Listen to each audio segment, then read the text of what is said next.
Big business and the government are trying to sow the seeds of dissent among our ranks at a time when we need solidarity.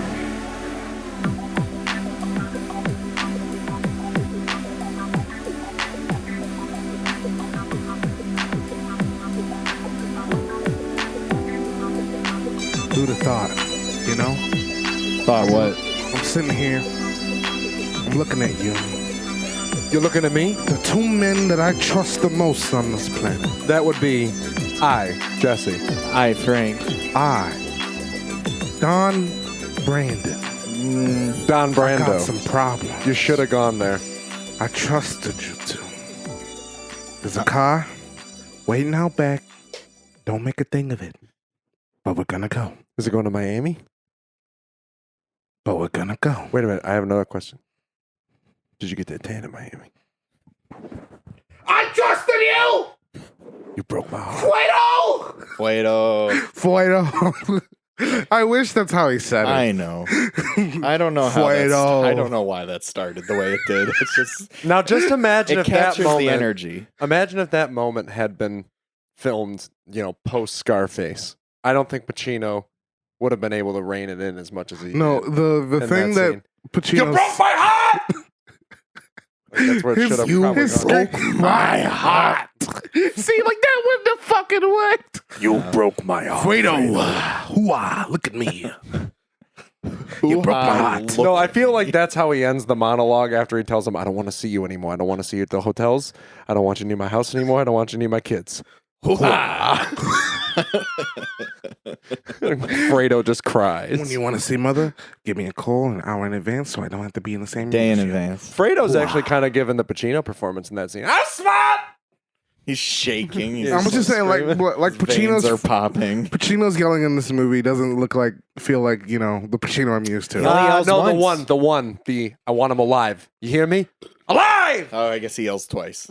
That and Then at 3 K. times. At K. Okay, And then pizza. in my house with my kids. Oh yeah. When he's talking to Pantangeli? Pentangeli, yes. Thank God. Notorious for saying everything wrong. Us boys here on this podcast known as the Chronic Canon. The Welcome. Canon. We're smoke movies and we talk weed on Yeah. this podcast. We're live in our ears, but not in yours. You know? And we got one rule and one rule only. If you don't like heat, get the fuck out. yeah. It's okay if you've never seen it. It's fine. We'll allow it. You Just can stay. If you actively dislike it, listen. We're doing you a favor. Get out. Definitely make it a priority if you haven't seen it. It's crazy. It's I pretty mean, you important. should. Like, if you've been a haven't seen it- fan, what are you doing? Yeah, you're deep. If you're a fan and you're this deep and you haven't seen Heat, it's almost like you're saying fuck us. Is that what you're saying? You're saying fuck us? Trying to say fuck me? And You're late. if this is the first time you're listening to this podcast, which I assume it could be because The Godfather is a relatively popular movie, and so is Godfather Part 2. Which is what we're talking about today. Exactly. We actually only yeah. talk about popular movies. We're mainstream podcast. Sort of. Pot. Yeah, we're a podcast. Come on. Now you, could have to say that. slam a beer or something. I'll just chug this Red Bull and you guys can watch my heart stop. Oh, good. To the point. Welcome, if this is your first time listening. Oh, wait, the thing we always Nevertheless. forget. Nevertheless. Welcome. The thing we always forget that we spoil everything. No movie is safe. No. So I mean, I don't know. we started this one only talking about Fredo. What do you think's going to happen? Well, we didn't say that he dies. Wow. Fuedo. Wait, Howie Bling? All right. He's coming eventually. Podcast Yes. over. With It was so fucking close. 420 was smoking up the blood. So yeah, 420, our friend Howie makes an appearance. He heard us. You conjured him. It was Yeah. almost a Beetlejuice moment. Great. We love it. You Howie know, Bling, Howie Bling, I Howie Bling. know we've never talked about Adam West on this podcast, but Damn. when I think about Adam West, I Mhm. always think about him on Family Guy saying, well, you got to be careful. If you don't say Beetlejuice 3 times, because if you say Beetlejuice this time, then that was close. I almost did it. Don't make me laugh at a Family Guy joke. How dare you? Sometimes they... I said, how dare you? You're Brandon. right, I'll take the fall for that. Would you do the honor of lighting that blunt, please? Yeah. Hold on. I'm Hey, sure the it's- audience can hear it. It's chill if you don't smoke, you know. Just- I wanted to mention that yeah, it's chill. off the jump. It doesn't really matter. We're barely it's bare. Do you hear yourself? Are you about to say you're barely high? I was gonna say it's barely about the weed. I'm very high. It's That's what definitely we barely do. about the weed, but the Yeah. weed conjures the conversation. Yeah, Actually, sometimes, do or we it makes it even- worse. Do we Sometimes. even know if our confirmed fans smoke weed? I think most don't. I don't think they do. Like Our Jordan confirmed. doesn't. Yeah. Weeds for degenerates. They're past probably and future listening just to guests, make Jordan. fun of us. Aw, Look at stop these probably the whole fucking thing. stoners. Hey, don't insult our people. No, what do you mean? We're fucking. I'm not dating. insulting them. If anything, I'm We're saying they're fishing above for us. compliments. We want a bunch Well, of. we don't want like a that bunch either. of compliments saying like, "Oh no, we love you, boys." Hey, wait. Where can you tell us these compliments? At thechroniccanon@gmail.com, or you can follow us on Twitter at chronicanon. Wait, That's say that. with Say one that N. audible. At chronicanon. Now that we got all the bullshit out the way, it's time to talk. It's time to talk some Italians. It's time to talk Coppola. Time to talk some respect. RESPECT. It's time to talk greed. Time to talk family. Time to talk hubris. Time to talk America. Time to talk the fall. Time to talk Yeah. about Italians. Capitalism and a bunch of other things. I know. You guys named them all too Paramount fast. Pictures and Gordon Willis, the Prince of Darkness. We got so many things to cover. Bobby D. K. So many Fucking points K. about K. Yeah, at least 100. But you know where we need to start? Where? It's been sitting with me bad. This thing, the place we need to start. I mean, none of us have listened to it yet, so maybe I'm wrong, but I got this sneaking suspicion that the Godfather episode we did was not our best. And it's a lot of pressure for the best, often considered the best movie of all time. You want to do good. You want to do right to You want to do the beloved movie justice. Yeah, and I feel like we didn't. Have we on any movie we've No, talked I about? mean, Like what's truly? justice. Yeah, what is Justice to okay, us. Okay. Well, I wanted to bring it up because after watching this again, Jesse, This is being The Godfather Part 2. correct. Yeah. Jesse and I watching it for the second time in the last couple weeks. Brandon watching it for the first time. A good little rewatcheroo. More than a good one. Yeah, a great one. But outside of that, I just wanted to ask, like, what do you guys think? Like, again, not in a comparison to part 2 or like the differences, whatever, but like, what about just the Godfather is still special to you? Because they definitely tread in some similar territories, whatever, expanded upon. But like, is there anything that you think is unique to your feelings toward just the first Godfather?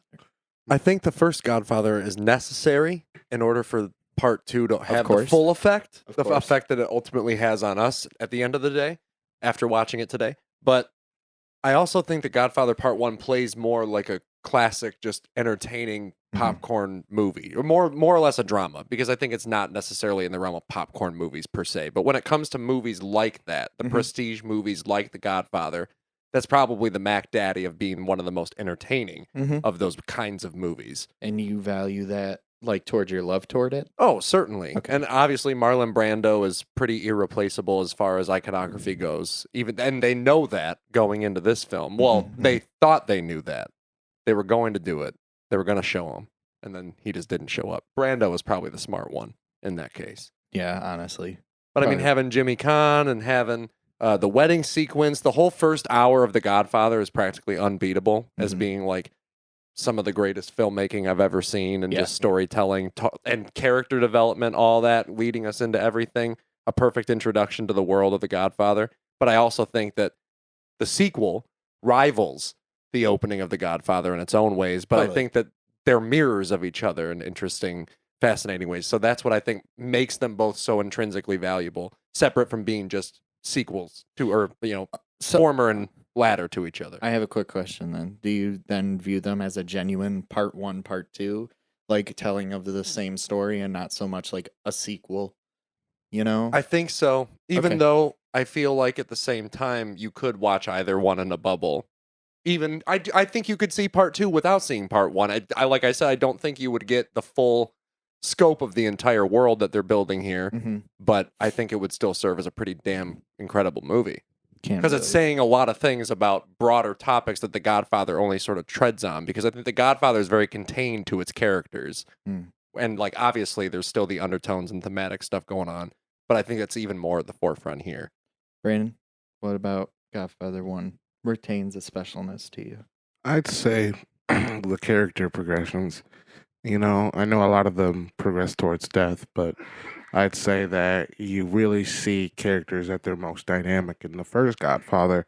But that's also why Godfather Part 2 works so well because the characters are already cemented. You've seen how they got to this point, and now you're just seeing their lives continue. But I'd say throughout this movie, you know, most throughout Godfather Part 2, most of the characters are pretty static, and I can't say that about The Godfather. One of the two things that I'm going to remember is Michael looking down at that table while he's sitting with the cop and I forgot his name, the other Italian. Talia.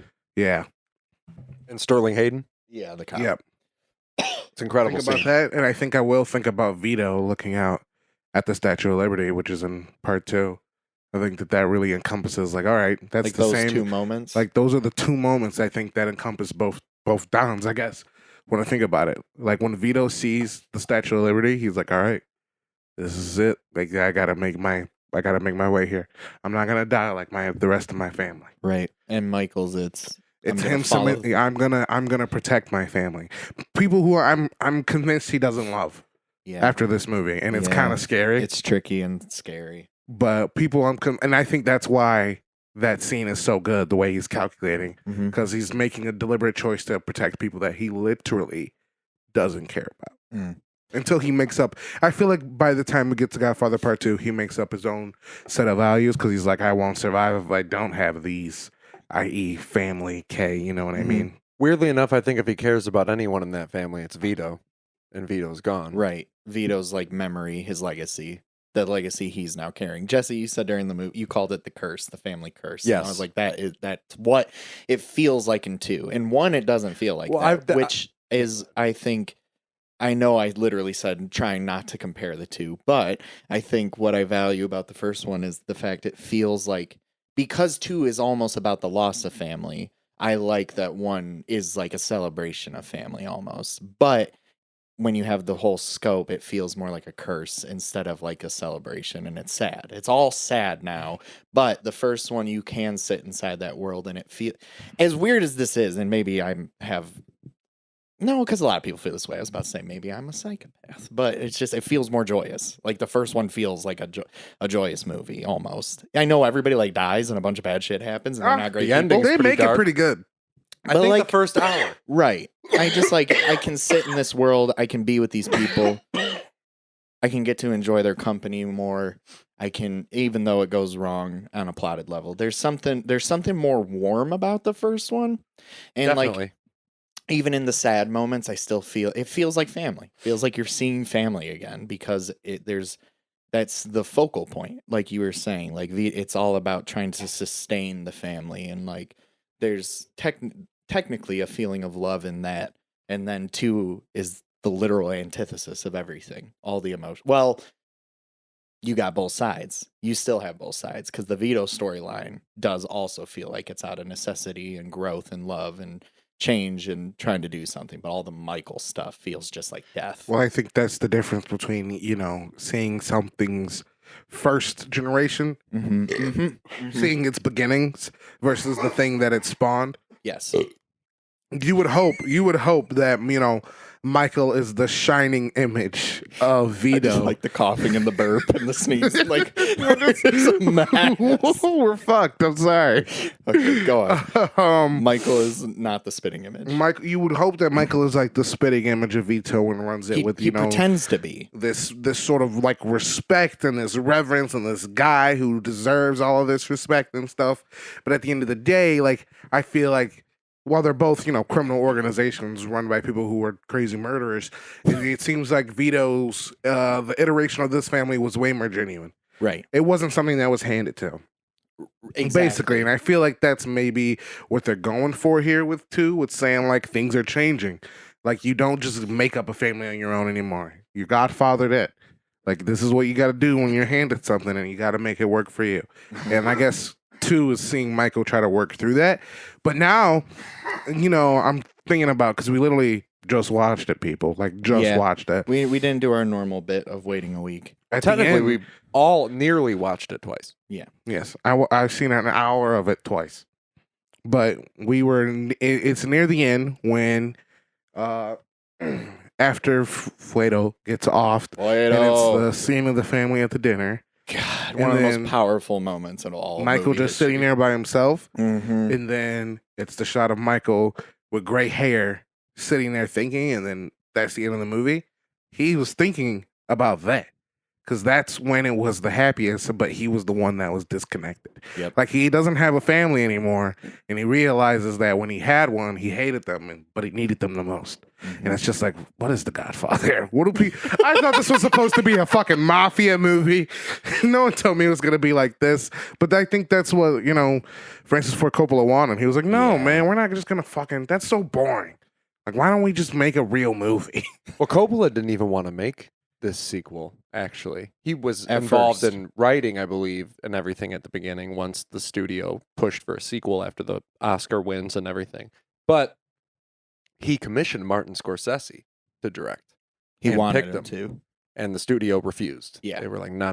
Which, good call. I agree. Marty and that's a year after Mean Streets. That's the This same would year as be Alice Doesn't Live Here Anymore. the Not even a sloppiest comparable movie. Yeah, this would be literally the sloppiest movie. Where, in like some semblance, this could be like, it's in the conversation for like best movie ever made. Definitely. Like, even if it's not necessarily like favorite, your own personal, like, I don't know. I mean, obviously it's all fucking subjective, but it feels like this is what movies have always tried to do, done at that like top level of like, this is what you can do. I think that This is cinema. it's pretty apparent given the fact, knowing that Coppola refused to come back and direct unless he had carte blanche, unless he had full creative control, which is very obvious to me in the visuals mostly. Like, I think that I can notice the fact that more of The Godfather Part 2 feels composed. Yeah. The frames all feel like paintings. It feels like everything is deliberately staged in every like corner of the frame. Yes. It's like filled to the brim. There's always something beautiful to look at, even in the most ugly of scenes. Mm-hmm. But we didn't get too in depth, but we did talk about how the first one was like a chaotic shoot. Everything was on the like half a second from going wrong. And I did just read before he started recording. He said like, had a great time. Like, this was the smoothest shoot I've ever been a part of. And he hated the first one. Right. And he was, but this part 2, he just was like, it all went great because they just let me do my thing. Working with Brando was probably a challenge Yeah. in the first one. I mean, obviously it becomes even more of a challenge in Apocalypse Now a few years later. But weirdly enough, the Pacino was the problem on part 2. He was constantly asking for salary raises as well as script rewrites constantly. And he'd bitch on set, like screaming out loud, like, Serpico only took 19 days to film! Serpico only took 19 days? Apparently. That's crazy. But I've never seen Serpico, so I can't speak to the quality. It's a great movie. Of the 19-day shoot versus how apparently slow Coppola took this shoot. Yeah. And it really pissed Pacino off. I mean, he said like, In a way, I almost think like in a Kubrickian, like putting his actors in the world of the characters kind of way, that may have enhanced Pacino's performance. Because especially like towards the beginning of the movie, like after all the flashback stuff toward the beginning, which I want to come back to, but when Michael is sitting in the room with his sister and her fiance or fiance to be, the expressions on his face are just like, I just want to kill everyone. Like, I literally just want to put bullets in everyone around me, and I can't do this anymore. I mean, that kind of is his whole like energy, the whole movie. Yeah. But I mean, like that specifically, I was just cracking up because he's so perfect. The slow turns. Yeah. Anytime was I talking to you? Yeah. It almost feels like the sit down, Ralph, without any words. Yeah. Brilliant. What's that guy's name? Merle. Yeah, Merle. Merle. Like literally, it feels like he wants to scream at him. Yeah. Shut the fuck up! I'm talking to my sister. The boyfriends never know how to fucking act. I don't know anything about this Merle. Because he's sitting right there. Literally, you leave him. You come live here. Okay? And then they hold hands in front of him, and he's just like, "You will disappoint Connie." Is it Connie? Yeah. Okay. Can we disappoint me? What did she say to him that makes him roll his fucking eyes like that? What? Remember when he rolls his eyes? Oh no, that might be when he's talking to Pasolini or whatever his name is. Pasolini. Pinchali. Yeah, when he goes, Pentangeli? you're gonna side with that Help me. Jew over your own blood, and then he does like the biggest eye roll. Oh ever. yeah. No, Yes, it's not an eye come roll. on. He turns his head and goes, "Come on." It's literally hilarious. It's almost like the. But That- Come on, what? But why? that's in Pentangeli's. Yeah, Let me yelling do at him. it. Morte. Morte. I mean, all right. I don't know how do we talk? I'm gonna punch Chichi. Habalt. Is it too weird to jump into Oscar talk for a second? No, let's just cover the ground. Okay, because you brought up two people that is fascinating to me. Like, actually, that Talia Shire got nominated for supporting actress for this movie. Is that Connie? Connie. Fucking A. She's in 2 scenes. The sister? Well, I Yeah. think it's that scene towards the end that had to have clinched it. Yeah, but it's so weird. I mean, she's not bad. She's kind of bad in the first one. We didn't talk about her that much, I don't think. Not but like really. she's definitely better in the second one. She's great. Sure, like yeah, she's those I two think she's scenes. really good. Give her more to do. She's not just the beaten, broken Right. sister. She's definitely great. I'm not trying to undersell that. Her It's just chemistry with shocking. Pacino is incredible. I Yeah. Like it feels like they're brother and sister. Yeah, it really does. But you when gotta she's thi- pleading to him at the end, it's just too good. And I know that scene was apparently written in as a favor to her. Really? Yeah, I think Coppola was like, "I'll give you your Oscar scene, damn it!" And like, look it, she got the fucking Oscar. Well, just nominated, but oh, still. okay. And then 3 people were nominated for supporting actor again, just like the first one. Let's hear. Bobby D obviously won. Cha-ching. Always forget this. Michael Vigazzo, Pentangeli, No got nominated, shit, which really? he is literally amazing. Yeah, Every he's scene great. he's in, he's grabbing the screen and just going, "Look at me." Manja. No, all these musicians up here, and none of them Italian. Give us the Amazing $10. scene. He's like a Safdie character. Yes. You know? Really, Like, though. he feels like they just pulled him right out of the world and were like, just come be in the movie. Exactly. I think he is an amazing performance. And when I saw that, I was like, totally. Like a Dennis then- Farina. Lee Strasberg. Oh, Hyman of Roth course. literally got Of course. nominated. I think he's incredible. He's in the movie. amazing. I said at the start of the movie he might be my favorite performance. I do not What? actually think that. He but doesn't he's, have that much to do. He just sits there and Presence. pretends that he likes them. it's presence. No, he like apes a giant shadow over the rooms that he's in. And like, That- I don't know, like the choice to think take so. the shirt off and Yeah. shit like that. Like, come on. Apparently he was sick during the making of the movie and they rewrote that he was an ailing old man. Like because of the fact that he was ill and he had a more prominent role in the original script or something like that. I think he's fantastic. And then obviously Pacino got nominated, which is one of the most famous and talked about. Like, didn't win Best Actor, should did? have won. Fucking, it's what's his ass, the old guy, the Harry and Tano. Do you know what I'm talking about? What's the name of that goddamn movie? Nope. Art Carney and Harry and Oh, Tonto. So that's like an honorary. Oscar, Harry and essentially. Tonto? Yeah, it's about an old man and his cat. Oh, I thought it was like a Native American No. thing. And It's Tonto. yeah, this is a pretty famous thing actually, because it was Pacino for Godfather 2, Albert Finney for Murder on the Orient Express, Dustin Hoffman for Lenny, and Jack Nicholson for Chinatown. Like Wow. 4 movies still talked about to this day, and then the one movie like nobody has ever heard of. Pacino is wins. easily the best of the bunch of those 5. I've never seen Lenny or Harry and Tonto, to be fair. Yeah, I haven't either. Well, I've seen the other ones, and yes, he is better. I mean, The ones I've seen. and people herald him. See, this is a weird thing. Let's talk Pacino then. I don't know. Like, yeah, we're just flowing.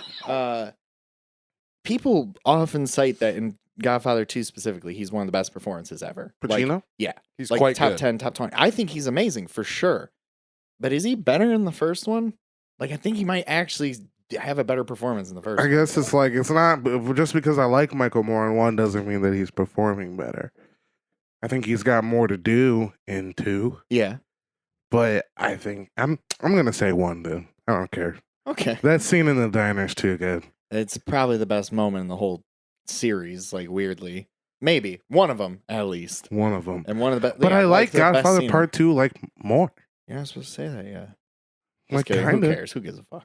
Jessica, what do you think, performance-wise? Like, what? I'm not discrediting Pacino in 2 either, and I don't know still. I'm I just think like Pacino it is, surprises me that he's not always heralded so highly. I think he's definitely better Really? in 2, Mhm. but I only like can feel sure in saying that because of the flashback scene, because he is playing Michael in 1 perfectly Yeah, again. yeah. Like nothing's ever happened. Like he never played Michael in 2. And I guess it's definitely Well, they're both pretty subtle performances, actually. He's Quite, like, yeah. He's not being a loud performer. No. Only in certain element, and he has his bursts. Yeah. But that's about it. Yeah. And not that many, literally like 3.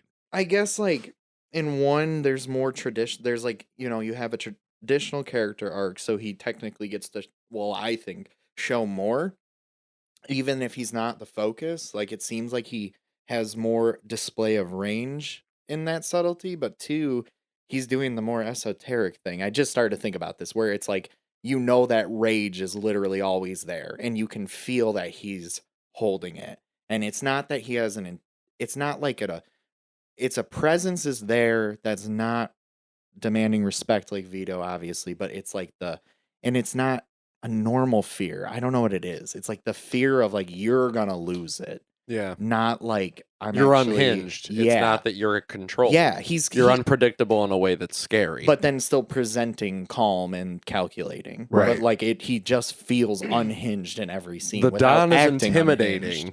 Yeah. As in Vito. Right. And Michael is scary. Yes. I So think, like- yeah, that's the difference. So like that is like a hard thing to pull off that well. He is amazing. Yeah. I am not trying to dispute that. It's just a surprise, like how many lists he's near the top, and people being like, "Oh, this is one of the best." And Well, it it's just always like, surprised me that this okay. was near the top of every list of being like the greatest movie ever made, and most people also generally regarding it as the better movie between the first and second one, which I would certainly put myself in the camp of now. But for a long time, and I'd only seen this once years and years ago, probably when I was 13 or 14. I definitely remember not having as good of an impression of it the first time I saw it, and definitely being gobsmacked by The Godfather, and having rewatched The Godfather so many times over the years, never returning to 2. But I Yeah. think it's taken age and understanding more about America, not just the history, but how the country still works today, in order for me to truly appreciate what's going on in The Godfather Part 2. Well, yeah. Also, there's just like so much going on in The Godfather 2. It's insane. Like I feel like it's almost hard. It's literally hard to digest in one go. I Where like remember The Godfather is a very simple movie at the end of the day. Like that's more so where you can give the popcorn arguments. It's A to B. Most scenes are popping off with something crazy. Where like most of this movie is just like people talking in a room, or in like just traveling around the world talking to people Yeah. about other people and stuff. You and know? it's all about what's not being said. Yeah, it's like it's just a denser movie. There's literally more going on. I was confused when Yeah. we watched it last was time. too. I was like, I don't know what the fuck is going on half were the time. some plot elements where like until the final moments, I was like, okay, I think I know what happened. I was Weirdly- literally asking questions the whole time. It's Yeah. like, what the fuck is going on? There's Why a are we lot. at a trial right now? Did I miss something earlier? No, this is just happening. Okay, cool, I guess. I mean, maybe they did mention it earlier. I mean, we missed it, but I don't think so. I think it's just it's a plot introduced post intermission. Yeah. Where do we go from here? Well, I We guess gotta you can talk take it back Vito. to the beginning of the movie, more or less, because I think that it's such an interesting way to start a movie. Yeah. It's sort of a semi-reflection on the end of the first movie. That shot of the chair with the imprint on the back of it with the title card is pretty fucking perfect. Yep. Somebody kissing Michael's hand Yep. to open the movie. It's just, and it's all in close up. It's really intimate. It's the perfect representation of the Godfather cinematography with nothing but black surrounding the characters. They're being consumed by black. It's pretty cool. Like the whole movie, they are. Right. And then we move into our flashback sequence, our first one, in which it's the funeral. And this goes back to my family curse thing, because I think this scene is almost like the necessary seed for that. It's like this is where the curse began. It's like with the moment Vito's mother puts the knife to Don Ticci's throat, that's the moment that they're cursed forever. It's she's having the same moment Pacino has in the restaurant in the first one. She has to make a decision. Do I allow me and my son to die? Or do I sacrifice myself and see if maybe Vito can carry on our legacy in some way? And I don't know. I don't think he's a mute kid. And but I don't know if she actually believes he's dim-witted and dumb. I don't think She's just using that as a sell to get this guy to show mercy. I don't think he's a mute. She says he barely speaks. Right. And then I think it's reflective of how Vito in the Vito is he always thinks before he speaks. It seems like he is always calculated in what he wants to say. Yeah. Even as a child, like that's always been there. Like I'm only going to speak when I know what I want to say, which is what I think Michael thinks he does, but he doesn't. Michael doesn't think before that was he speaks. hitting me the whole fucking movie this time. I was just like, he thinks he's fucking Vito, but he literally just isn't, and that's the problem. He was raised to believe he's supposed to be Vito. Ah, poor guy. Not even. Fuck him. How do you fill those shoes, though? You don't. You You can't. really don't, and you can't. You go to I forgot. I was going to say tailor, but that's not. The cobbler. You go to the cobbler and you get a new fucking pair of shoes. Yeah, new fucking vape. New fucking pictures. Fucking fair. Shut up. But so the mother kills or tries to kill Don Cheech. He gets blasted by a shotgun. Tries. Vito runs away, flees to America in the With the most help of- beautiful moving sequences in all of film history. Yeah, honestly. The coming up to there. America sequence. It's too much. It literally feels real. The music and the tracking shots of all the people just staring up at the Statue of Liberty is literally too much. to Once handle. again, perfect casting of extras. Absolutely. Like both movies, it's fucking crazy. The whole time, just look at all these faces. Like they're all perfect. Every single person just feels real. Just feels like he turned on a camera. On that boat and in the Ellis Island Yep. scene, which I Oh. don't know if, The for Ellis sure Island if that thing's was the real crazy. Ellis Island that they shot at, but Mm. it sure does look like it. Yeah, the whole So that'd be a movie's- very impressive set.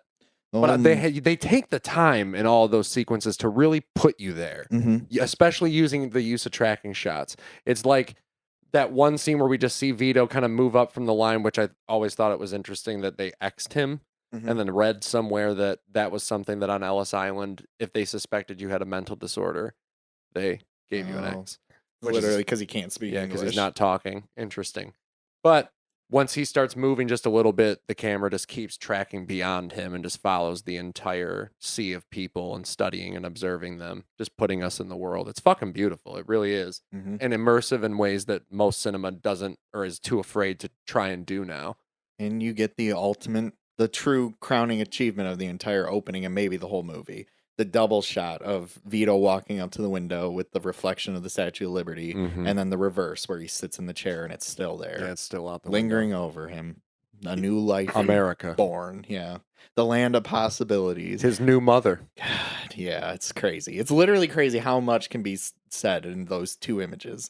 Like you feel the whole movie. Like all of a sudden there's context to the entirety of the Godfather. You literally understand. You literally wouldn't need a minute more. And it'd be like, there it is. That's the whole movie. We did it. Like it's already Right. here. Bro, if you guys showed me just that little tidbit and said, "Oh, hey, this was a short film that Francis Ford Coppola made before he could finish The Godfather," and I would have been like, "All right, cool," and I would have watched that, and then I would have seen The Godfather, and I would have been like, "I understand who you are, Vita. I know Literally. why you're here. I know how you got here." But then literally lucky for us, there's still 3 hours. You of learn that. even more. Real fast. Something I forgot to mention when we were doing real quick Oscar talk. The biggest travesty of them all.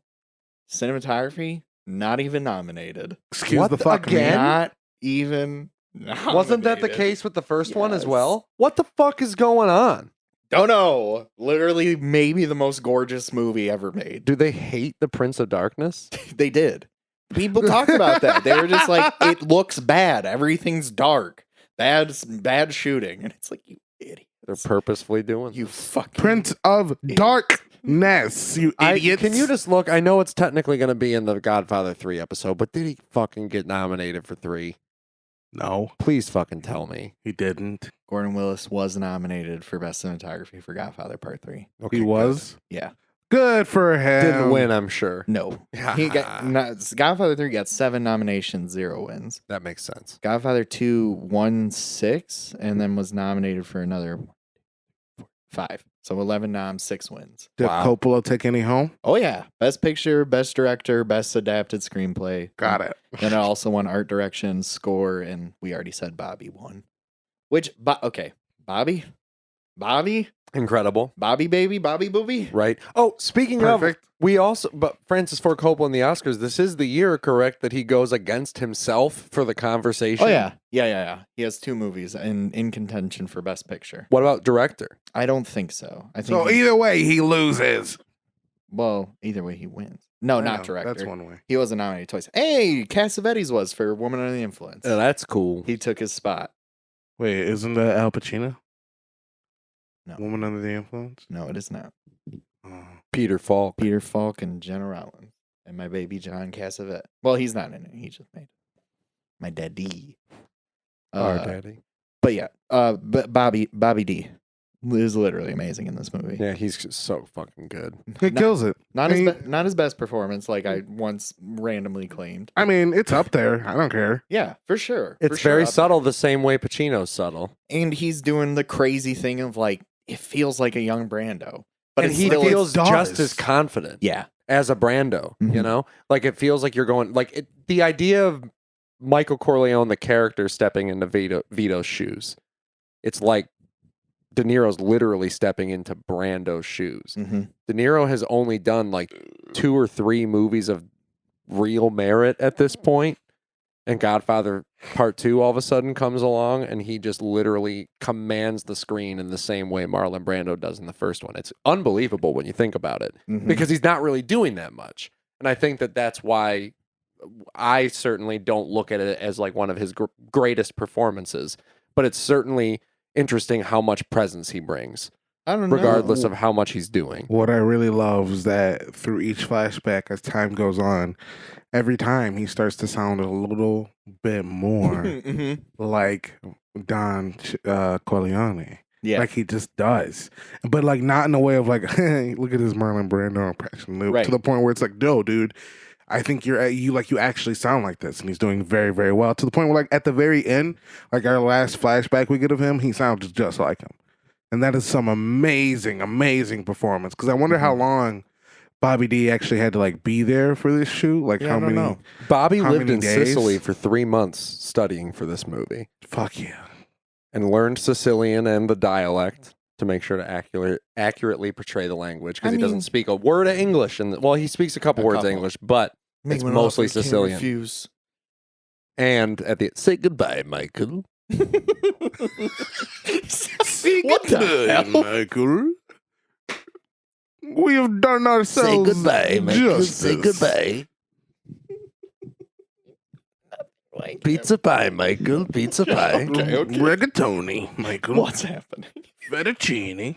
You will kill your brother, Michael. One day, Oh, once God. your other brothers are dead. Every time they showed the babies, it just made me want to cry. Sonny, even the first time they're holding Sonny. Oh, it's yeah, just I like, know. Just knowing that he you gets die in a fucking hail of bullets. It's fucked. It's so fucked. This whole movie it's death. It is death is Yep. coming. And it's Because so we know that fucking everyone's going sad. to die. It's a very similar movie to The Irishman in that way. Yeah. Just to bring it up again. Why not? All we should. That is Bobby's crowning achievement. stuff. Truly. But Alpa This- Close, You're wearing too. your Irishman shirt. Shout out to that. Hey, buddy. hey, buddy.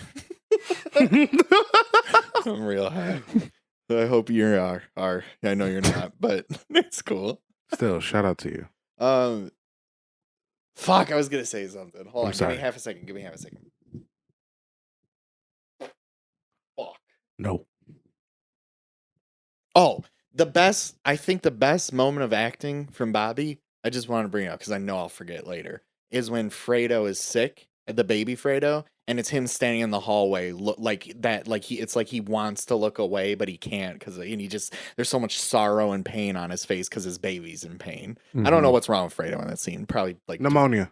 oh, they say okay. it. I couldn't remember. Baby Fredo has pneumonia. It's just like it's like 2 shots of Bobby's reaction, and it's literally it sells the whole thing to me. I'm just like, Pain. there's real love inside Vito, which is insane, and he's a good old boy. I said it like 9 times in the movie. I'm just like, look at this hot good boy. Oh yeah, we gotta say that He's so hot. fucking hot. He looks Hottest Bobby D's ever he looks been. so Yeah, good. it's actually kind of insane, His costumes are also incredible. incredible. Let's bring back fashion to Real that. fashion, damn it. God Yeah, damn. give me those hats. I loved those hats. And those cars. Oh Wait, my god. So we got to also talk about Clemenza, right? Oh, and how perfect casting of him. Like Oh, that yeah. guy looked like a young Clemenza. Like he did. Not only looked like one, but he acts like one too. Yeah. And He's perfect. yeah. Love He it. introduces Vito to the world. Yeah. motherfucker ready to pop a cap in a cop's head. I think that shot is another one that's an encompassing shot of where the movie goes. Like that's Vito seeing that crime world for the first time. I know I said during the movie that I love the Vito stuff so much more than the Michael stuff to a detrimental point. By the end, I came around and I'm like, you absolutely do need both. Like having the juxtapositions is what enhances the Vito stuff for sure. But because you get those beautiful dissolves. All the cross dissolves are fucking perfect. Every single one. Feels like a hose, man. The first one to De Niro when he's older, when he's standing in the doorway looking down at Sonny. Yeah. It's too God tier. Oh, that's when Michael's saying goodbye to Anthony. Yeah. Yep. And then it's at the close up of Michael's face dissolve into the big light behind him, that big halo light. He's the savior. But I still prefer the Vito storyline. I still think that's like where all the best moments are and where I feel the most emotion and where I'm just like, this is what makes this special. If it was just the Michael stuff, it would be an amazing movie. I mean, if it was just the Vito stuff, I think it'd be like still maybe in the same spot, near the same spot in my mind. But like the fact you have both, it's like, wow. You think if you actually cut it all out and that was the movie, so probably like maybe an hour and 20. I think you'd still have an incredibly powerful movie. Okay. Like truly. And I think the Michael stuff like you would, but it probably wouldn't be better than the first Godfather. No. Which is, so that's what I mean. I just that think, would make it feel more like a sequel. Right. But see, we are in hypothetical territory here. Yeah, absolutely. I'm just trying to say the Vito stuff's my favorite stuff, and I want to acknowledge it because it's just fucking bananasly done. I don't know. It's like towards the end, and not even knowing when each segment would end, but it's sort of, they ended really naturally for me. Because by the time each segment would end is when I was like becoming more curious of how the other person was doing. And like pretty much every time I had the thought of like, all right, well, like, what the fuck's happening with Michael? They would be like, all right, now we're going to Michael. Or like we'd be with Michael for a really long time and I'd be like, well, what about young Vito? Like, what is he up to? And then they would just be like, all right, here's young Vito. It's like, all right. I feel like the purpose of these segments is making me want to see the reflections throughout time. So I need both. Like, I need both. Mm-hmm, mm-hmm. They cross over at perfect moments in each story. Yes. I'm not, definitely like not perfect trying to thematic moments. dispute it. But there are so many incredible and great moments in all of the Michael Fall storyline. The Michael half losing his family, half trying to be a super genius, half trying to solve a mystery. I mean, trying to at the end of the day, power. The only thing that he does lose is his family, but I think the ending of the movie is indicative that that's the only thing that he actually needed. I mean, that's the only reason any of it's happening. The only reason Vito becomes Don is, and that's showing the two sides, right? Vito becomes the Don out of, you could argue it's not, but it's quote unquote necessity. Like there's a guy who's trying to hurt people in the neighborhood by exerting fear, and so he decides to do something. And then when he's the Don of the neighborhood, he's not pushing people. He's like, do me a favor, I'll do you a favor. It's a genuine respect. It's like we're looking out for each other because we're all Italian American immigrants trying to figure out how to live in this world, right? And he's doing it because he has these kids and his wife, and he loves them and he wants to provide for them. But then you have the counterpoint of Michael, who's only doing things for Michael, right? Or is it greed, or is it what? He says it's for family. Well, he ends up doing it all for corporate America, right? For power, power, literally for power. When when somebody makes a comment about running for president, are they referring to Michael? It's Hyman Roth. He says something like getting ready to run for president. Do you know what I'm talking about? No, I don't remember that. Then forget it, because I don't fully remember. He makes some comment about like him maybe making Hyman Roth. I don't think he was talking about himself though. I think, and that's what I wanted to know. I think he's talking to Michael about like, you're making all these moves to like eventually get there. Because like, what's the greater seat of power? Right. And I think that is the difference. It's like Vito never cared about power. Fuck, the whole reason any of this happens truly is because Vito in the first one refuses to get involved in drugs. He has a moral compass. He's like, drugs are bad business. They will bring nothing good. And when he says no, they try to assassinate him. And then because of that, Michael has to become Michael. It's like, He's like, I gotta do it. I gotta take on the family name. Right. And now Even though he was gonna run away from it his entire life prior to that. Exactly. And now greed has completely consumed him. Why do you think he wanted to Consumed run him. away from it in the beginning? I think it's the same thing of like, whatever path your family has laid out for you, you're going to want to go the opposite way. So did we talk about the flashback scene at the end? I think that makes it all make sense. He's like, yeah, I'm going to join the army. That's what I'm doing. I implied it in the Navy. Literally the most Marines.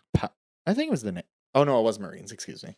Like the most powerful scene in the movie, maybe. I know I've already said that like 7 times because they're all the most powerful scene in the movie. But just him knowing that that's what he's thinking about in the final shot. Yeah. Like that's what we're saying is his thoughts of just like, all right, this is when it happened.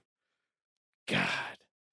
And maybe moment. in a weird way, Michael felt similarly small to Fredo. Like in the way that Fredo is going off about how nobody looks at him, he's basically a rat. Yeah. Basically treated like, even before finding out he was actually a rat. Oh, Fredo. Everyone basically treated him as if he was one. Basically treat him like a dummy.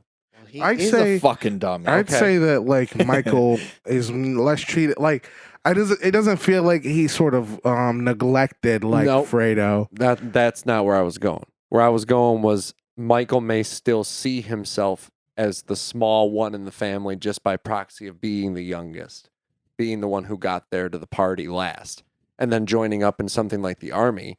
You're just a cog in the machine. You're not seen as anything special unless you literally try to climb the ranks of the army, which Michael, what does he end up becoming?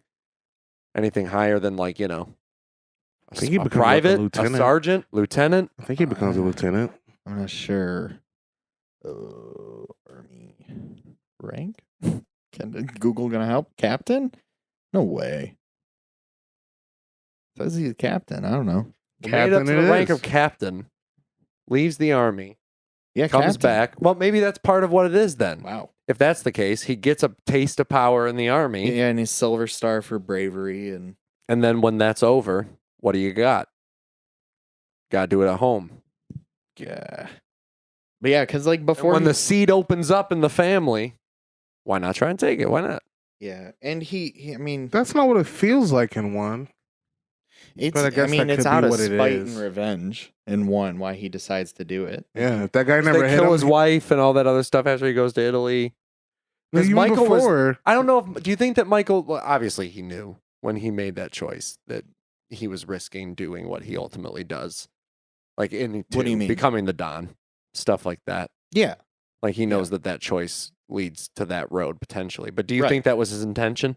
I don't think in that. I think in the moment where he decides to kill that captain and the other Italian dude, it is half because one, that captain fucking smacked him up earlier Right. when he was trying to protect his dad, Right. and two, I think that for the first time ever, seeing the family come together like this, he did truly feel a sense to protect what they had. I don't think he ever thought that he would become as involved as he did. I think that he knew that his role in the family was going to change, but he couldn't have predicted Sonny's death, Vito stepping down and shit like that. I feel like his first act into the crime of the family was the most noble one that he did. And I think that, juxtaposing that with near the end when he kills the heads of the 5 families, that seems like a lot more personal than it is like I'm doing this for my family to be safe.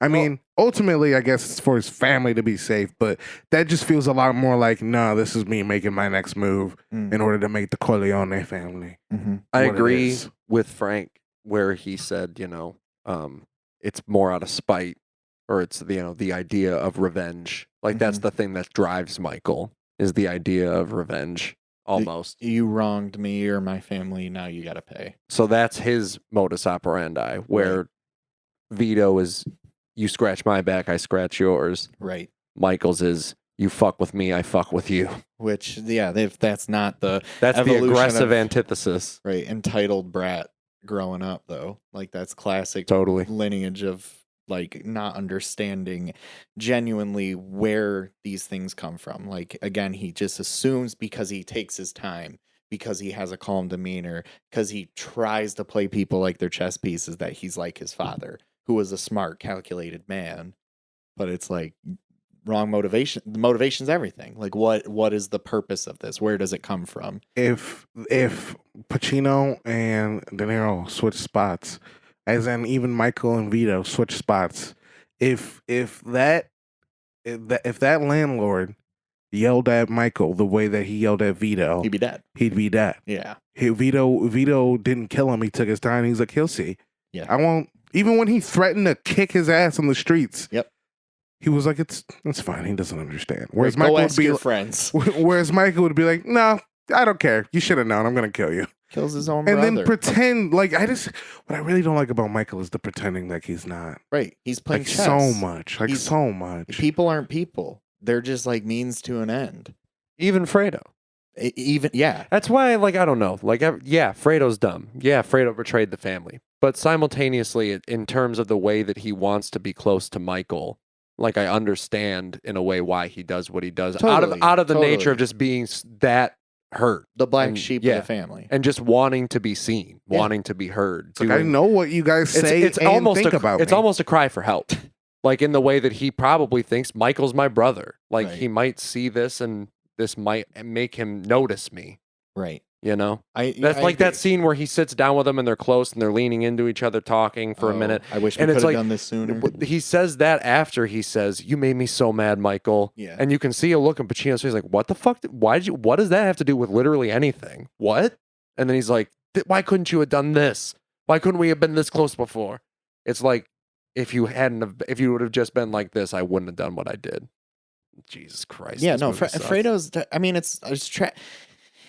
I think it's fascinating how we already the way we've been talking about these movies. It feels like it's not The Godfather, the cultural impact. No, identity of what these are. This elevates it to that level of this is grand drama. This is tragedy. As big as it gets. This is as weirdly human as it gets. And it's the same thing with The Irishman. It's yes, we're funneling it through these very specifically shit humans, but there's something and these weird subgenres. Exactly. Yeah. Which were B pictures before The Godfather. But it's you're elevating it beyond to some universal plane almost. I think The Irishman is more, to get back to that always, is more applicable to more people per se, in its dealings of life and whatnot. But there's still something, because we all come from a family. Everybody has a family. So it's you're still tapping into some grand ideas here. And it's just fascinating. And in a way, we are all family. Well, we are. Here at the Chronic Canon. I'm Frank. I'm Jesse. I'm Brandon. Who's who in the family? Just kidding. We're not going out. Don the road. Brandon. Yeah, okay. Jesse's not Italian, Don so he Brando. can be the consigliere. Yeah, you're the most Italian. I'm You're Robert Sonny. Duvall. Yeah. I'm Sonny. You're Sonny. How does that make sense? You got that fire inside of you. You never calm. That's not true. If I tell you that my wife beat me, she's dead tomorrow. No. Oh. She's dead tomorrow. Well, No, that's if what I anything, would she's just assume. beaten to a crisp against the grocery store wall. Beaten to a crisp. Yeah, I don't know about all that. I don't know about Chief. She's gonna be fine. Anyway. Fine? You're not going to do anything if my wife beats me? I think I'm going to have to get a new right-hand man. I don't know if this is What going do to you work want? out. I don't like this hypothetical. You hire another woman to beat her up. What do Okay. you mean? Okay, I'll hire another woman to beat her up. You Just know, keep it quiet. I do feel like The Godfather Part Can we just 2. real quick for the record? Brandon does not have a wife. Go on. I have no wife. I'm not being abused. All right, go on, Jesse. The Godfather 2 has a lot of really memorable moments, really memorable scenes. Yeah, Does anyone have any particular ones that stand out that we haven't covered the sequence-wise? Vito's transformation, full transformation. The assassination. assassination scene Yeah, with the parade. probably So the many greatest. elements going on. yeah, it's probably the best. What's scene your in the movie. name? Vito Corleone. Ah, you took the name of our city. No, not that That's one. not. Yeah, no, it's I'm not talking about with that the one. parade. I thought you were talking about. What are you talking about? That's him getting his revenge. I'm talking about him killing. I can't remember the Don's name.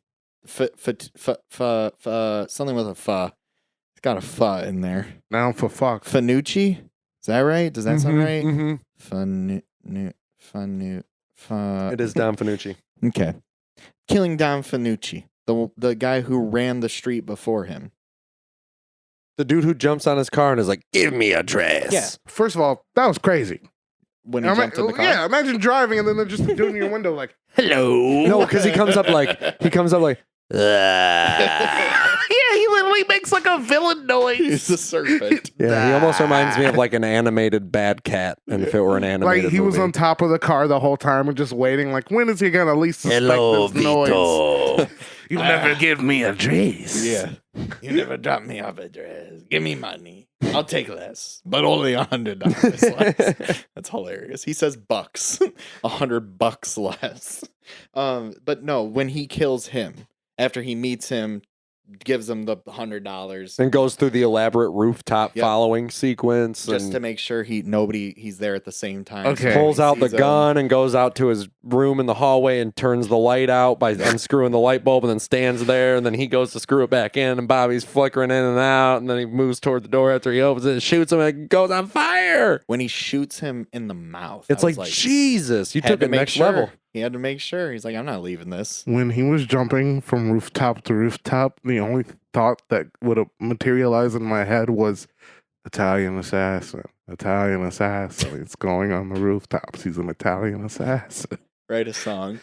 The Italian I thought assassin. that's what you were doing. Italian assassin. Italian Yeah, it was just Going on repeating the itself. I was like, oh my rooftops, God. Italian assassin. It's an Italian assassin. He's going on the rooftops. Italian assassin. God damn it. And then he fucks him up. I like that. I was like, why would you think a towel would silence your gunshot? Also, what I don't think he was trying to silence him because he was using the fireworks as distraction. Then it's 'Cause like, why was I think the towel? gun was there. Maybe it was to silence it. I think don't it know. was. That's what that was my thoughts. Is like less loud, but I was like, I still heard that bitch ring. Because he didn't know the fireworks were going to be going off in that moment. He just got lucky. He That's got just good lucky. drama. Well, why does That everybody get shouldn't- shot in the no. cheek in this movie? Because you know. got to see that little hole. And there's that always pops like up. that. Of blood, yeah. Yeah. A little stream. Mm-hmm. Yeah, no, it's good. I don't know. It's visceral Yeah. to get shot in the fucking face. Yeah. It's like the And dude who he- fucking goes to smother Hyman Roth. yeah. Yeah. Yeah, he does get shot in the cheek. Pretty much same spot. Yeah. But it's the shot you said when he's walking through the parade and then he passes where like you can see all the lights going off. And The it's, dolly like, shots during all of the Vito scenes are fucking out of this world. out of good. this world. You feel like you're literally there. It gives me Terrence Davies vibes weird. I'd had the same thought, especially when he's like in the room, in the quarantine room. Yep. At Ellis Island, and he's Yeah. singing to himself, and the parade obviously It's just- evokes that. It's that transportative feeling. Yep. Where it's like this feels too real. The shot of the How Christ did you do statue this? coming down when it's Incredible. like Covered in obscured money. by that, and when the one where it's obscured by that piece of railing or Yeah. something like that, and you only see part of it as it moves along. It's like a fruit stand as well. Yes. The fruit stands are Yes. blocking it. It's fucking great. It's fucking great. I just realized I was really far from the mic. That's probably like my absolute just favorite sequence in the movie. It's amazing. It feels like it's the equivalent of Michael in the restaurant, which is my favorite sequence in the first one. It's just like how do you just and then good job. The moment it's done, walks over to the family sitting on the stairs and grabs Michael. First thing. Yep. And then you have a fade to Yep. Michael doing Mhm. fuck sup Jesus. No, Doing that's fu- the, oh, that's that's the the intermission intermission. moment. You're right. Which great that the DVD includes the intermission. Yeah. We here are proponents for the intermission on the Chronic Canon. Yeah, if Bring it back. If it's warranted, you need it. Yep. Like it can ruin the flow of a movie. Like something like The Irishman should not have an intermission. But like some movies, you need that pause, and it adds dramatic effect almost. Like, oh shit, we're taking Taking a moment to soak it in. now what? I'd like an intermission after we shoot Hoffa. That'd be interesting. Sit with it No. even longer. No, you got to keep running. That's a life. That's a continuous stream. And then you come back and Frank's cutting up the carpet. That's the difference between the Godfather 2 and the Irish.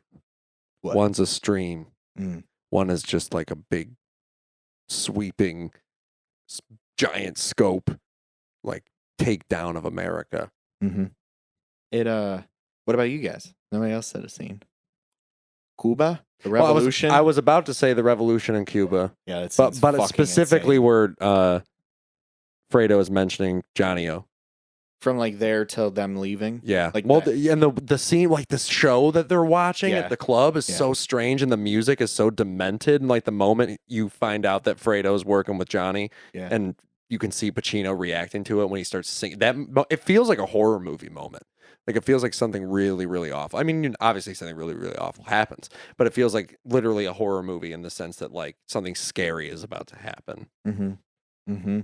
I like that you see his like whole body literally drop. It's Yeah. like that this is too much pain for him to process. But do you think probably it's the real most- pain? I do, actually. I think that's the one human moment he has in the whole movie, actually. Like Pacino. One of the two. Because he couldn't believe it. What do you think? Yeah, he literally couldn't fathom Fredo would do that to him. We're And family. How did you betray But I also me? kind of think it's one of those things like I have the power here. How could you try to assert yourself over me?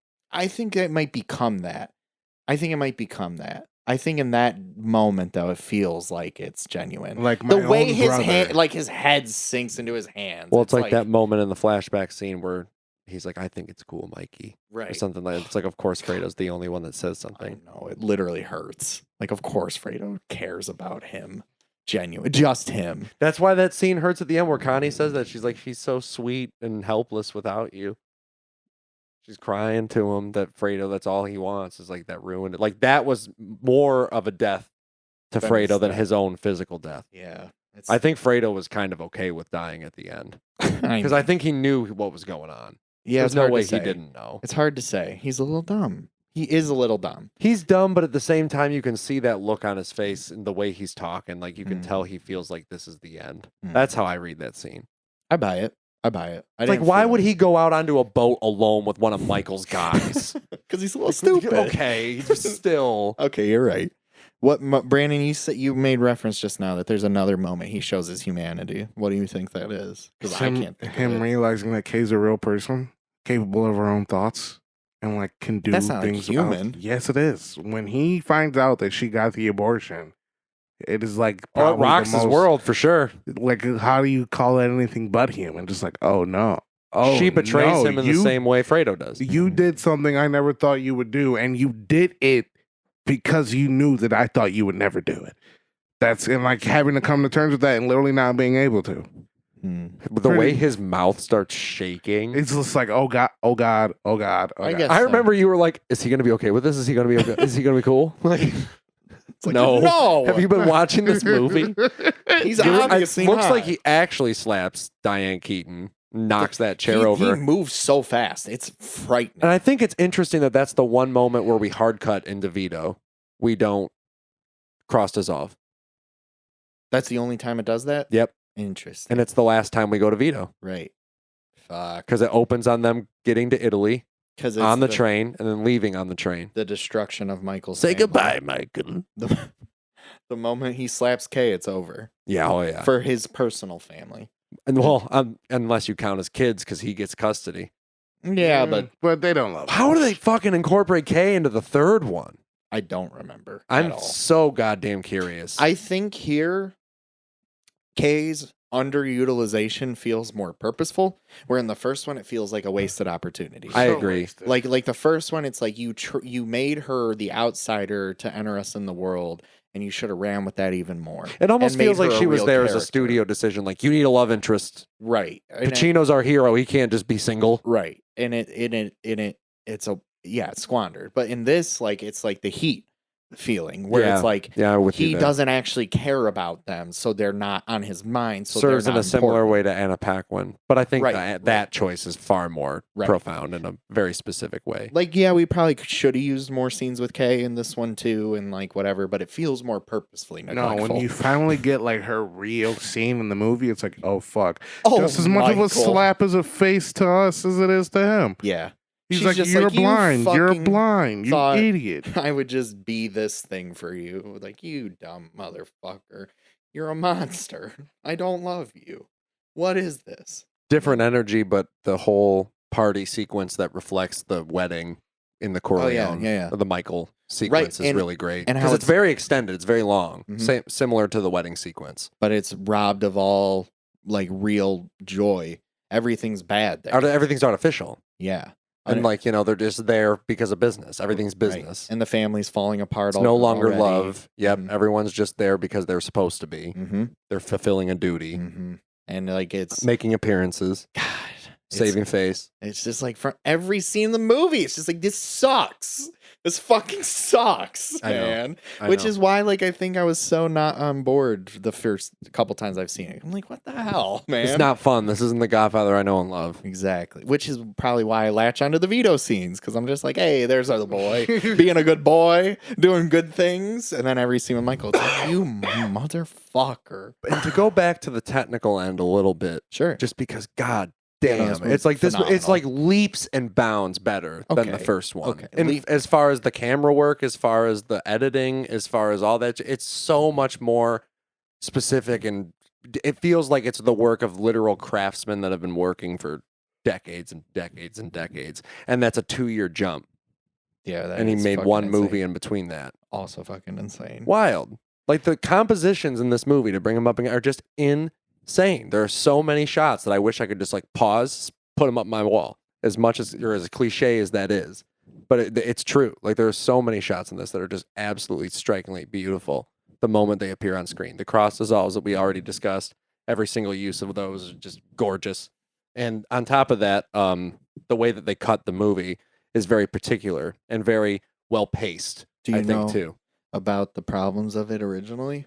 Yeah, it didn't test well the first time they screened it. They didn't do it this way. They cut back and forth way more frequently. Really? They said it was like short bursts of both, and people were confused. It was way harder to follow. And they're like, we don't spend enough time to get invested in anything. It like literally cut back and forth constantly. And then they like took those notes, went back, fixed it, and it became the structure it is today, which is like perfect. Like just like you said, Brandon, it's like as soon as you get enough, it cuts to the other one. There's a couple Pacino sequences that feel like, well, no, because I'm like, yeah, as soon as it starts to feel long, we go back. It's great. None of the Vito ones are long. They could have been longer. We literally could have actually, I think, had another 20 minutes. I wish we had more. It cuts perfectly with the cross stalls in the story, and I fucking understand, but I do wish we got to see a little more Vito growing up, like alone and confused in America. Because we go from him sitting in the quarantine to like having a wife, his first child, and working at the grocer. And it's like, yeah, it's perfect, but it could have been even more perfect. Like if we had Vito growing up scenes, this would probably be the greatest movie ever made. I think that is honestly the missing piece in my mind. Can I read a quote from Francis real quick? Absolutely. It's your podcast. This is an interview that was taken the other day. Well, from recording this, not since it was released, but by Bilgi Ebery, motherfucker, with Francis in conversation about the Godfather Coda, the death of Michael Corleone. But the question he asks is, it's amazing, or not question rather, but the statement he gives is, it's amazing how just changing a few minutes can have such a large impact on a movie. This is what Koval had to say. Movies are an illusion, and the emotion that the audience gets out of the movie doesn't really come from the movie, it comes out of themselves. I have seen movies change from devastating to wonderful in my life, and those changes could be made in a day, the audience reaction. When we previewed The Godfather Part 2 in San Francisco, we had a tepid reaction, and it was a mixed movie, meaning the sound and everything was done. That night, I made 121 changes, which is unheard of, because to make an editorial change when the film already has music and everything is really hard. We went 3 days later and previewed it again in San Diego, and the difference was night and day, which was the version that generally people value, which is Part 2. I mean, if you make a car and the thing is not quite right in there, it won't go. Then you do one little stupid thing and suddenly it goes. This is the nature of all complex constructions. Mm-hmm. He's a wise guy. Even then. Crazy that he thinks 120 changes is one small thing, but hey. I don't think he considers that as one small thing, but I think he's saying that even one small thing can change the entire outlook on the whole thing. But the movie as a whole was met pretty mixed actually at first. I remember I've heard that a lot. Yeah. Because people were like, what the fuck? It's a lot to process. Al Pacino doesn't like it. Really? Even to this day? He doesn't, I mean, maybe now, but initially he was like, I don't like the way that Michael's portrayed. He doesn't think that. Of course he didn't. He didn't doesn't want to be think- a villain. Probably He doesn't think that. No, he thinks that Michael wouldn't have like that much emotion. He thinks that he would show no more remorse and he wouldn't even feel bad about killing his brother. Oh, Jesus. He was like, "That's the Michael that I wanted." He doesn't really show remorse. Yeah, I think he's very cold the entire Then movie. that's kind of scary. That's what Pacino thinks. He's like, "No, less." God, yeah, that he probably could have been further. What's the Godfather 3, man? Not this. I want to know. We will soon. Chill. But Ebert's famous review at the time gave it 3 out of 4, and he said the veto scenes were slow and made it bad pacing. He's like, it doesn't have the finesse of the first one. And then, everybody reevaluated later. Did Ebert go back and take it back? Mhm. Yeah, classic. Gave it 4 out of 4, great movie. Yeah. The whole jazz. And like it seemed like there was like even a critical reevaluation before the year was out, is what it kind of sounds like. Even like it was, because it wasn't like panned or nothing, but like most said it was like, this doesn't compare to the first one. But then it ends up winning all the Oscars and stuff, and people were pretty on board. And then now, like you've stated previously, it often gets said it's better. I'm going to bring this up now too, because the budget, the box office, why not? Is that all right? Oh, please. Okay. Godfather 2, budget $13 million, so that's 68.6 today. I'm pretty sure. That's pretty staggering given how accurate everything feels, period-wise, in the veto scenes. Definitely. It literally is like double the budget of the first one.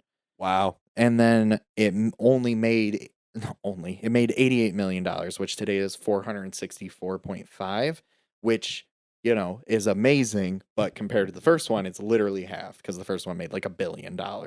So it's like crazy that even to today, when that shit happens, like it made $500 million, and it's like disappointment. It's like, what the fuck? Wow. Exactly. Because we wanted another $1 billion. What do you mean? Whatever. So like, yeah, not as big as the first, but fuck. Do you think that's why they don't make Godfather 3 in the 70s? Probably. Or Coppola was just literally like, no. Well, I know Godfather 3 takes place in the 70s. It does? Yeah. Really? Yes, sir. Oh, that makes sense, because the second one takes place at 58, 59. right, end of the 50s. That makes sense. They probably just wanted to wait until he was older, if they were Right. ever going to continue the story. But he didn't even want to make 3. Yeah, no, I know I didn't. It was like cash grab, unfortunate. But that's the way the news goes.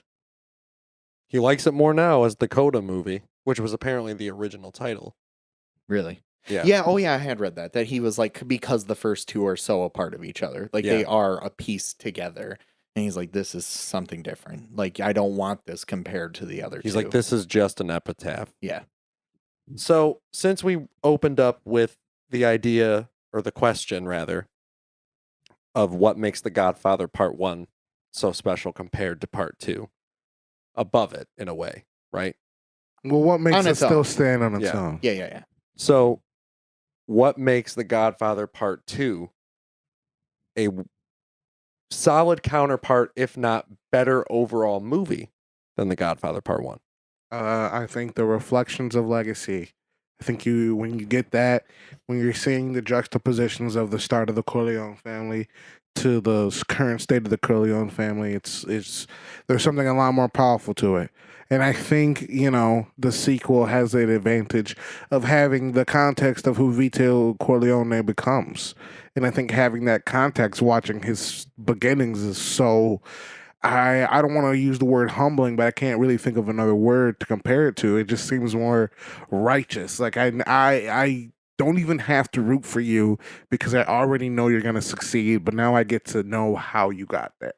And I don't think, you get the iconic Marlon Brando, performance in the first one, but you don't really get that attachment to Vito Corleone that you do so initially, and two, because you already have it. I'm not saying you don't care about Vito Corleone, because when he drops dead in that field of oranges, it's kind of like, wow, it's the end of an era. Because it really is. But I think, seeing the current state of the Corleone family and the start of the Corleone family is what really sends it for me, where it's like, okay, I really am getting a grasp at the whole history of this family. It's wild how large Brando's shadow feels like it looms over the movie. For real. Which I think, obviously it was an accident that Brando wasn't in The Godfather Part 2 because he originally was scheduled to be there to shoot that flashback sequence where they're all talking about him coming home for his birthday for the surprise, but he just didn't show up. Like, he was scheduled to be there, he had agreed to be there, and they just didn't come on the day. And they had to rewrite the scene to work it around so that way he wasn't there. But my God, imagine. That would have ruined it all. I think seeing Brando in 2 would have taken away a bit of the mystique of the movie. I think it's distracting in a way. The same way that I argue that Ray Liotta shouldn't have been in The Irishman. It's like, we didn't need Brando. We were thinking about him the whole time. That performance in the first one is so good that it's lingering with you through the entirety of Godfather 2, and seeing the reflective young version of himself through Brando's performance, which, again, like we said, is pretty tied in. De Niro's performance, pretty tied in to what Brando was doing in the first movie, just at a younger age. But seeing Brando, We don't need two Vitos. I think it's way better that we don't see him. I don't like this Vito. I suppose I can feel a way where it could be beneficial, but I think you're right. Ultimately, like it's probably better without him. Like, weirdly enough, when you hear them all singing "He's a Jolly Good Fellow" in the other room, it's like I still see him. Yeah, you can see him. Like, There. it's so crazy, and I feel like that's just the quality of the filmmaking that makes me visualize that. Because Brando not only was so good in the first one, but the way that they're keeping him out of this movie is forcing me to think about him. You know, to answer your proposed question about like what makes this one special, I guess, right? Yeah, like, that's more so or better, whatever. Does this one stand on its own two legs without the Godfather one? I don't think so. Like, that is the weird thing. I think you need one.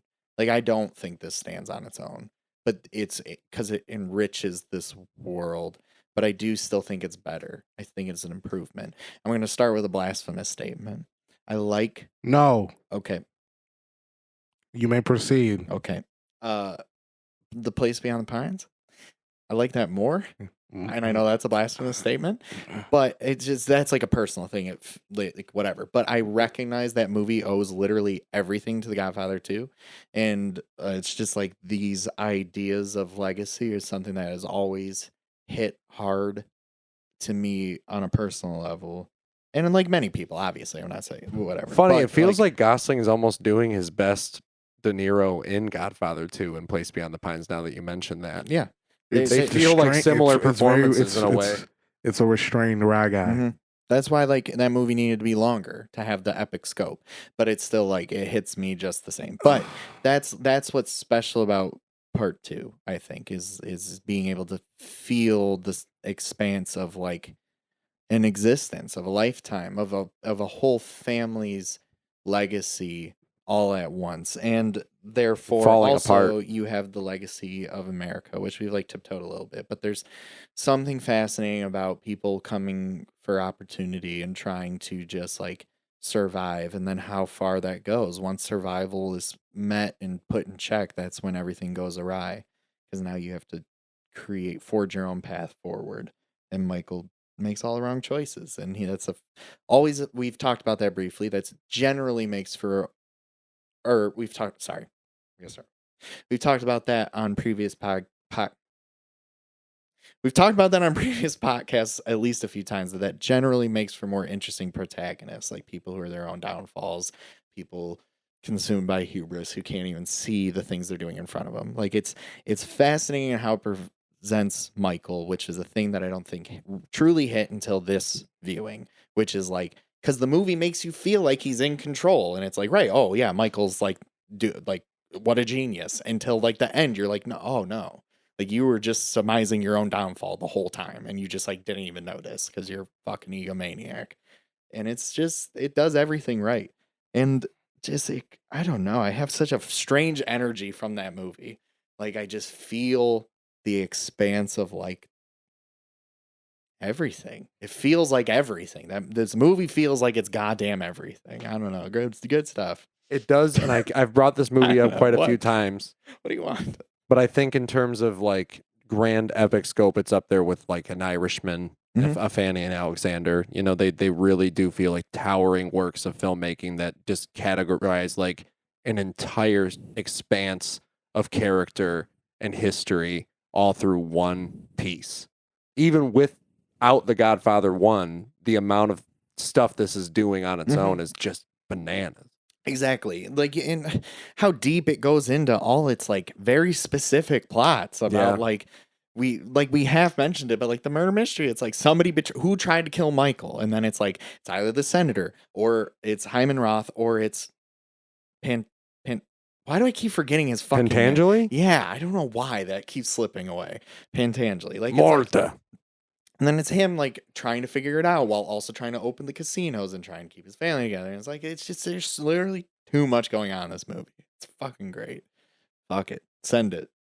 So many amazing moments. Are we getting blunt? Are we just getting blunt? Are we just dragging it on by not getting blunt? Well, who's everybody's favorite performance? It's tough, isn't it? Because there's so many fucking good ones. Well, everyone's good. I know. I almost think John Cazale might be. Exactly. That's why I paused. I'm like, literally everybody. Pacino. He didn't get nominated? No. What the fuck? Tragedy. Literal tragedy. Cazale. The Academy was hurt by his betrayal too. De Niro, Pacino, Strasberg, and Gazzo definitely are like the 5 MVPs of the movie. There's a chain of command for sure. Duvall's great, but like he never hits the marks like everybody else is. He's not given enough time. Exactly. Hagen is not in this nearly as much as he is in the first one. Or Right. at least it doesn't feel like it. And that, I mean, that's sort of part of it, right? He's being relegated to the side. Everybody's being relegated to the side except Michael. It's Michael's world now. Yeah. It's not this sprawling thing. Well, and I feel like Hyman Roth gets more time than a lot of characters that came from Godfather 1. Which is the whole like conflict of everything. It's like you're putting this guy before all of us, but then Michael's like, no, you don't get it. I'm trying to protect the family. But it's like, I thought about that. He's not. If Michael wasn't trying to do fucking chess moves, and when Pentangeli was like, let's go get him. Like, he tried to kill you. Let's go get him. Let's get him now. Everybody. Like, yeah, you don't want to cause another war, but like, problem solved. None of this happens. Yeah. Like, Didn't you do this before, Mikey? right. And it's like, no, now he's trying to be something more than he is, trying to play the world to his benefit. And in the end, which is probably why this is ultimately the better movie. Like, in those final moments, like, technically, quote unquote, Michael won. He got everything, but he also lost everything. Now it has no everything meaning. that mattered. Right. Now there's no meaning. What? I'm on When top Hyman of a Roth throne. dies too. It's Yeah. the craziest. It feels like the Oswald killing. Yeah. Honestly, yeah. Just walks up, pop, pop. Yeah. Who's the guy that Runs. killed Oswald? I don't know.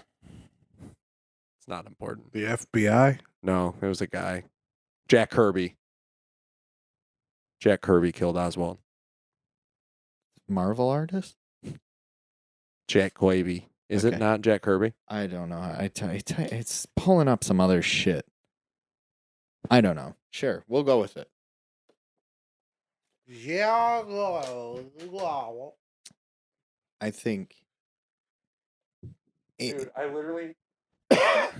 The top 3 searches in my Google when I type in who killed are who killed Hyman Roth and who killed Sonny Corleone. Yeah. Fuck right. Google. Yeah. Right. I mean, whatever. Yeah. Fuck Google. For real. For real. For real. Are we getting blunt? Jack Ruby, Jack Ruby. not Quaby. Quaby. Yeah. I don't know. Kill me. So we are getting blunt, yes? Yeah. It's time to get a little blunt. Start it. Send it. Well, I think, bluntly speaking here, Who? I, Jesse, I'm Frank. I'm Brandon. and we are the Chronic Canon. Yeah. Together. Yeah. Family. Do you guys feel? I lied. Before we get blunt, don't you feel a weird energy from the movie? Yeah. I feel intensely positive, but I feel like I'm like almost like trapped in my own inner world. Like, what do you mean positive? Like positive after it's Toward the over? movie. Toward the Yeah, movie. yeah. Yeah, no, like it doesn't give me good feelings. I was like, It's what do you literally mean the opposite. It's a positive? miserable movie. He's lost everything. But something about like the movie itself, like the filmmaking and stuff, I'm just like, it feels like I can't even talk about it. Like there is just some inner feeling where it's just like that expand. It's esoteric. You just got to watch it. It's just, you gotta feel it. I think that That's why you compare it to Davies, I think, too. Yeah. Because the movie really makes you feel it. I feel part 2 more than I feel part 1. Part 1 is like dope movie. Part 2 is like this is cinema. Yeah. Like I get that. You couldn't do it in any other way. I It's get like the first one's adaptation of a novel, Yeah. and the second one's real cinema. Because It's communicating in ways only cinema can. Yeah. Okay, let's get one. I don't know. I just feel like I'm in a mood, but it's a good one. Yeah, it's a great movie. Like, I don't know how to fucking talk about it. It's just like We did though, baby. All right, so we totally did. Get blunt, Jesse. I don't know, man. It's just such a behemoth of a movie. There's so much going on, so many moving pieces. The script is intensely complex. The characters are pretty complex, even though they're also quite simple. The story even is quite simple when you really break it down. It's like you said, that's interesting how, I don't know if you really alluded to this point specifically, but that The Godfather 1 and 2, the way that we've been talking about them as the chronic canon, is way less in the frame of them as mafia movies or mob in the way that they're so culturally, accepted and beloved for being the greatest mob movies ever made. But for some reason, all the themes that the mob is only there to accentuate metaphorically are the things that are really standing out at the forefront, which I think truly make the case for these being successful films, like these being some of the best movies of all time. And The Godfather 2 just takes it up to 11 by comparisons to 1. It almost feels like 1 is the dry run for this, like Coppola being like, now let me make the goddamn movie I've always wanted to make, even though this wasn't that. But he found a way to make the movie he always wanted to make through The Godfather Part 2. Only if you he said, I'll only do it if you let me make it about America. Because I think it was Robert Evans who didn't want him to do it the way he wanted to do it, and somebody had to sit him down and be like, no, man, this is genius. This is a movie about America. This is about something. Whereas just The Godfather is a movie about people. I mean, but The Godfather is about more than that. And that's the whole reason they get Coppola to direct in the first place. Yeah, So it has that Italian authenticity. Yeah, he's like, It is about America. Gotta make it about more than what is presented here. They're both about America, just in different ways. Yeah. And 2's definitely diving deeper. No questions. No fucking questions. I just think 2 is like the thesis. Right. Is there a better portrait of America, truly? I don't know. Like, it feels, this might be. Like, in the same way There Will Be Blood is. Like, the birth of America. Like, the start of the fall. That's what these two feel like. Because it, like, doesn't encompass every aspect of it, obviously. Neither do. But it, like, like, how did we get here? Like, where did it come from? This like, fast. Those two movies, I think I actually capture them the best, maybe. Like, they're not my two favorite movies or anything, but it's fascinating to look at these power structures and how they're presented. So you do like 2 more, Jesse? Yeah, definitely. I think it's pretty self-assured at this point. So what does that mean? It's getting your vote in? Oh yeah, I'd definitely vote it into the canon if Yeah. I had to say. You do? Which I do. Yeah, we'll let you this week. Thank God. I'm gonna agree. I think it's pretty fucking clear. I don't know. I was shocked this time. I do think it's better than the first one. I think they're both like top 30 movies. Like literally both of them. They're both incredible. It's just a little bit. It has just enough going on. Were you about to say bloated? No, I was gonna say better. Okay. Just it's got just enough going on. When we watched it like 2 weeks ago, I thought it was a little long and dragged, and this time it went by in a blink. I literally can't believe this movie's 3.5 hours. I think it was because the first time you're literally sitting there trying to decipher everything that's going on. Like, who's that? Who's right. who? Potentially, which one was that? Fucking like, I don't even fucking remember that guy's name now that I really think about it. Whereas this time, now that I've known the story and been through it once, it made going through the second time that much easier. It's like getting to restart a video game. Yep. It's just like, okay, now I know how to do this. Yep. I know how to approach this movie. Yep. I agree. Even though this was technically like my 4th time seeing it. Yeah. It felt like the first time for real. It's honestly shocking that this movie is as lauded as it is. Like number 3 highest rated movie on IMDb still. Under Godfather 1 and The Shawshank Redemption above both of those. Yeah. But to think about that, Shawshank Redemption is number 1, so that should set some kind of precedent of the kinds of movies that are being rated that high. Right. Godfather 2 is intensely intellectual, and it's super, super transcendental in the way that it forces you to just sit with the movie and work with it. If you're not putting your whole investment into that movie, you're not going to get anything out of it. Mm-hmm. It's just going to be a hodgepodge of what the fuck? That was a lot of crazy shit and a lot of talking that had no meaning to me. Right. If you're not paying attention to what's being said and what's not being said, you're not going to take away the true power. And I do ultimately think that's what I appreciate in movies more. Like at the end of the day, like as time passes, as you said, we grow. the movies don't, and the way you absorb them do. And It's like Coppola said. I've seen movies go from devastating to yeah. wonderful. And so it hit, and I definitely vote it in the canon and think it's better than The Godfather, which is something I literally never thought I'd say in my Me entire too. life. I was shocked when you said it today. It just like I was sitting there just marveling at like how they're gonna how they pulled it all off. But like it felt like rewatching. I was like, I see everything you're doing now. It's clear as fucking day now that I know what happens for sure. Where there's no doubt in my mind of like, all right, that what happened here like 2 weeks ago. That's what I was mostly doing. I was It's shocked like, by yeah, how well I remember all the characters so specifically too. Even more so in this one than the original Godfather. great. I don't think they're perfect movies, but they're damn close. And they Godfather 2 certainly comes closer. yeah. What's your name over there? Brandon. What do you think too?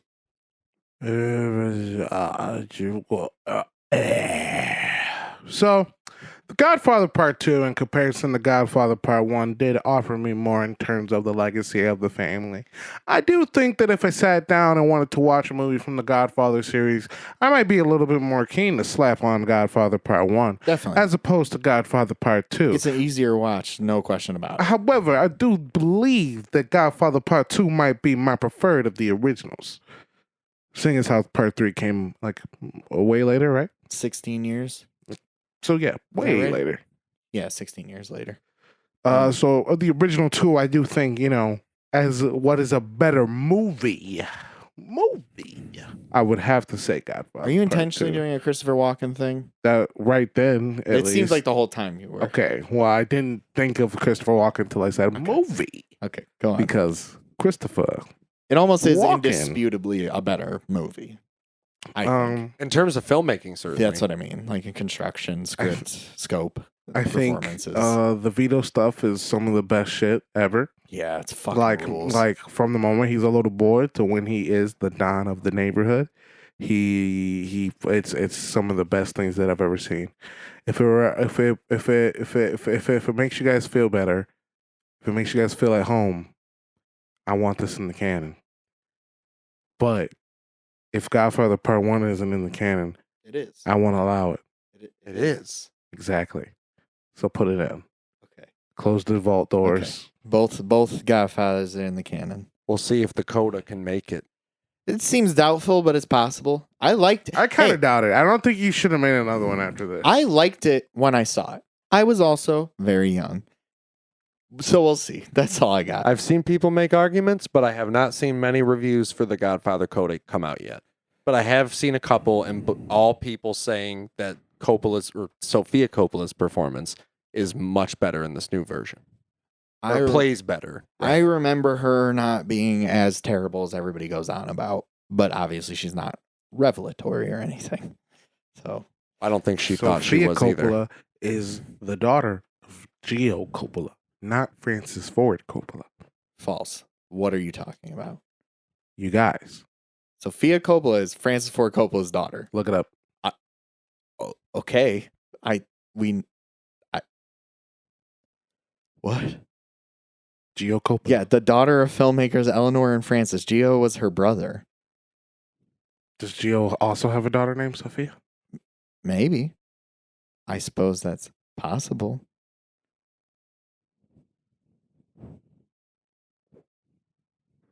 I thought I remember reading it when I did my little research on Gio.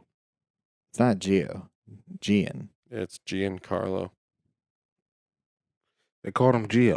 They did call him Gio. Excuse me. Okay. We'll give you that one. He had one child, Gia. Ah, who is also a filmmaker now.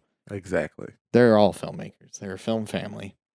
I had that thought that this is Isn't weird that how fascinating? how it plays almost like Orson Welles becomes Citizen Kane, and the Coppolas become like the Corleones. Mm-hmm. Of Hollywood. Yeah, of their own medium. It's crazy. That They were even make probably- wine. I even thought it when they're going through the winery. Yeah. Toward the end, Yeah. There's something prophetic about it. it's very personal. That to every Coppola. child would follow in the footsteps of Coppola. Yep. That they would all take on the legacy and Yep. fame. It's He's it's like fucking the bananas. Don. He's like the Don of modern movies too. Yeah.